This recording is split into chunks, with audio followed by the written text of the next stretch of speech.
Dad had a terrible snore. "Stop that noise," said Mom.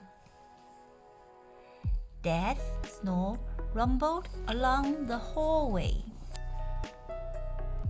"Stop that noise," said Anna. The snore bounced down the stairs. "Stop that noise," said Ryan.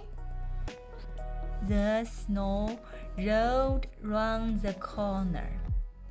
"Stop that noise," said Grandma. The snore rolled over the cat's basket. "Meow," yelled the cat. The snore bombed out the dog's kennel.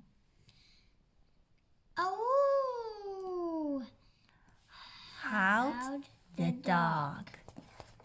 "Oh, oh, meow."